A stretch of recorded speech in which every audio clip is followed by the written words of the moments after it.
Сасык Булак айылынын тургуну Мундузбек Кожобеков Маңдайы Караташ каналын тазалоого катышып, эмгек үчүн азык-түлүк долбоорунан 6 кап un, 30 литр май алды. Буйруган эмебизди алып атырык. Силерге чоң рахмат. Милдет үстүн аткарып эме кылдык. Бүгүн мынакей un менен майды алып атырык. Бириккен Улуттар уюмунун дүйнөлүк азык-түлүк программасынын эмгек үчүн азык-түлүк долбоорунун алкагында калктын аялуу катмары убактылуу иштерге тартылып, акысына азык-түлүк алышат. Жардам алып жаткан 19 үй-бүлөдө Шумкар-Уй айыл өкмөтүнө караштуу Маңдай Караташ каналында ирригация системасын тазалоого катышкан. Бизде айыл өкмөтүбүзгө ошо азык-түлүк программасынан долбоор келген. Ошону биздин жарандарыбыздын Маңдай Караташ деген каналыбыз бар. Ошол жерде дыйкандарга суу тартыш болуп, жерге сиңип кетип, аябай оорчулук жарап турган мезгил болчу. Ошол дыйкандарга түшүмдө берекелүү болсун деген ниетте ушул азык-түлүк программасын иши алып бардык. Мына бүгүнкү күнү ошол жерге биз кылган ишибиз 3 километр жерди механика кылдык, 200 метрин бетондодук.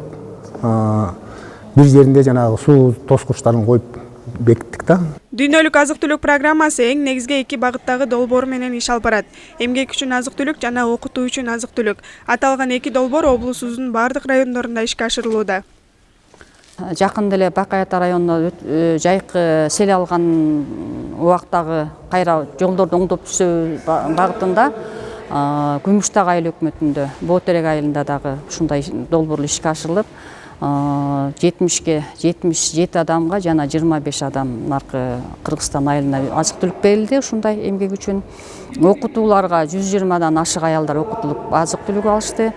Айтматов районунда да ушул күнгө чейин акыркы окутуулар жүрүп жатат. Аялдардын жанагы ишкерлик боюнча, тигүүчүлүк боюнча багытта. Ал жакта дагы Кызыл Адыр айылынын борборлук көчөлөрүндө брусчатка жаткыруу боюнча жакшы иш алып барылып, 70ге жакын адам un майы менен камсыз болду. Манас районунда дагы наркы Кайыңды азыркы Семет айыл өкмөтүнүн Кайыңды айылына таза суу киргизилди. Ал жакта да un майын алышты.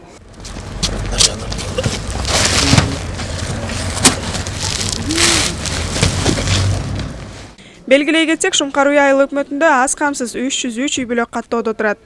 Гүлзада Бакаева, Чыңгыз Бокошев, Талас району.